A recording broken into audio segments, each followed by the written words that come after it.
Kembali bersama kami di Malaysia hari ini. Nas dan Sofia menceriakan pagi anda. Hidupkan pagi ini dengan inspirasi. Dan kita susuli dengan laporan terkini dari Kemensa Heights. Ya?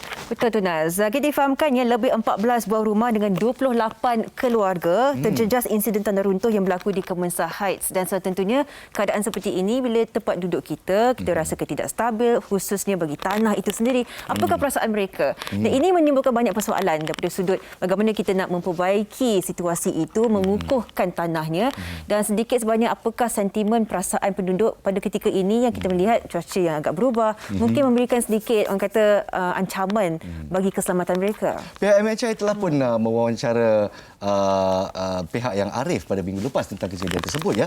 Dan keadaan struktur tanah dan juga pengubahsuaian rumah dikatakan menjadi punca utama. Selain keadaan cuaca yang tidak menentu, kita nampak hujan lebat sejak kebelakangan ini menjadi faktor utama dalam insiden tersebut. Jadi kita dengarkan pengusian dan pengalaman penduduk sekitar. Kita baru saja membuat tinjauan pada malam semalam dan juga pagi ini ya. Dan kita bawakan kepada anda suara penduduk-penduduk yang telah terkesan akibat insiden ini. Kita saksikan. Kawasan kejadian tanah runtuh yang berlaku pada 17 September 2021 yang lalu di Jalan Kemensa Heights, Ampang, dikatakan masih berisiko tinggi untuk didiami bagi sesetengah penduduk. Hasil tinjauan kru MHI pada hari Khamis lepas mendapati ramai dalam kalangan penduduk di kawasan perumahan ini masih mengambil langkah berjaga-jaga dan sentiasa memantau keadaan rumah dari masa ke semasa. Ini hari ke-10 kejadian selepas tanah runtuh berlaku di Kemensa Heights pada 17 September lalu. Dan saya, pihak media tidak dibenarkan untuk berada di kawasan dalam tempat runtuhan terbabit. Dan hasil tinjauan saya hari ini mendapati lebih seminggu tidak hujan. Dan ini sedikit sebanyak melancarkan kerja-kerja pembinaan.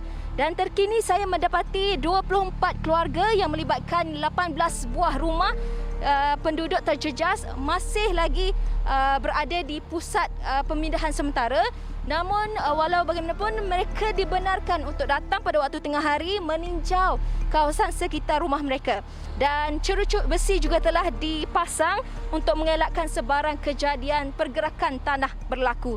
Dan saya mendapati polis masih lagi berada di kawasan sekitar sini di hadapan ini sebelum memasuki tempat runtuhan bagi mengelakkan pencerobohan berlaku. Nazmimi Aisyah Amran untuk MHI. Hasil tinjauan, kami berkesempatan untuk menemu bual beberapa orang penduduk yang rata-ratanya kediaman mereka terjejas teruk. Mereka berkongsi pengalaman dan menyuarakan hasrat untuk pembaikan kediaman dapat dilakukan dengan segera agar tidak lagi berlaku kejadian yang tidak diingini seperti ini. Saya minta mana-mana pihak yang terlibatlah. Kita pastikan kalau tak dapat diorang balik, bagi dia homestay, bagi dia selesa. Pasal ni orang yang ada penduduk ni bukan usia muda, yang tua-tua pun ada. Rentihan pengurusi penduduk saya memang kita susah bos. Hari-hari kita tengok. Menyewa homestay dah 10 hari, bayar sendiri. Satu malam 250. Kita terpaksa buat keluar saya duit saya sendiri sebab apa? Memanglah dewan di apa itu tempat kan, cuma macam tuannya ketua persatuan penduduk apa tu bagi tahu tak ada sesuai dewan dengan keadaan sekarang ni COVID. Macam saya pula, anak saya pun duduk dengan apa itu saya. Ni saya ada apa tu baby cucu. Ada dua orang, memang tak ada sesuai lah kalau kita duduk dekat dewan. Kalau disebabkan bukan COVID tu, mungkin kita boleh lagi duduk.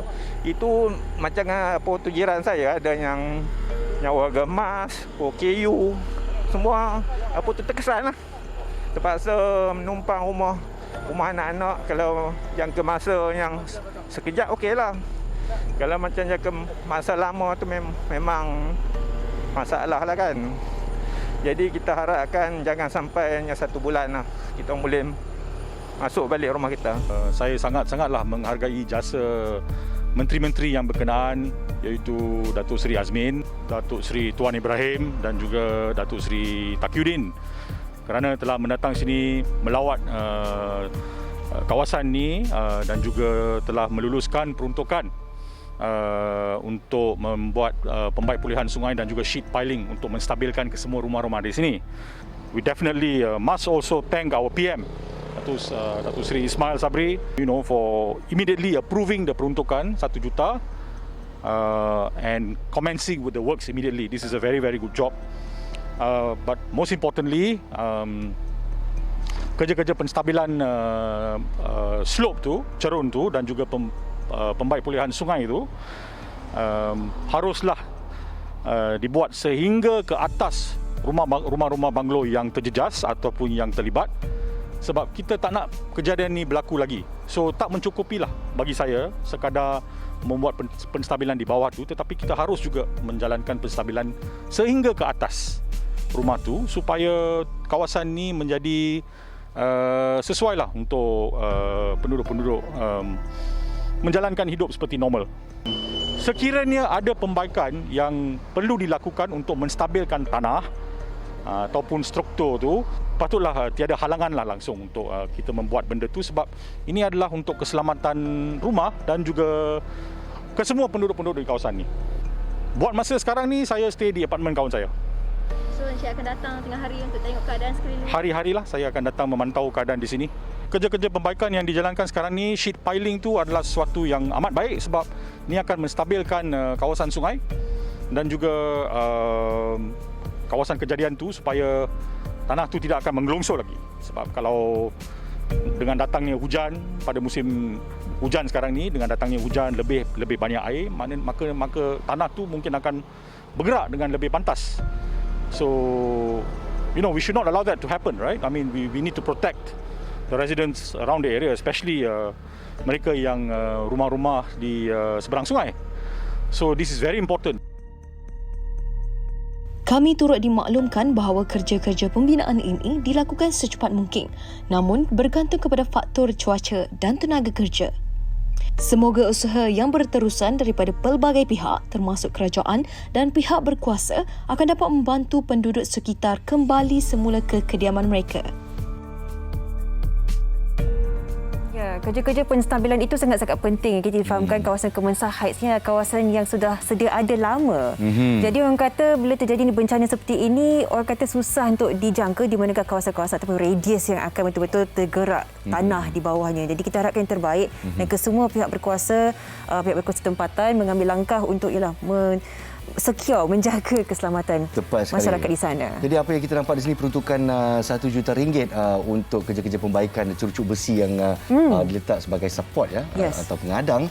InsyaAllah cukuplah. Tapi apa yang saya risau setakat ini, ada keluarga yang masih tidak mahu berpindah, sangat berani apabila kita nampak kerosakan yang telah berlaku di sana. Dan juga saya ingin bertanya bagaimana dengan keluarga yang telah pun berpindah dan berada di pusat sementara.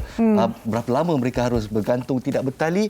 Ini semua kita akan terus pantau dan kita bawa yang terkini di Malaysia hari ini. Betul, nilai sentimental versus orang kata keselamatan jiwa ataupun masyarakat kita di sana, itu menjadi persoalan yang sangat besar.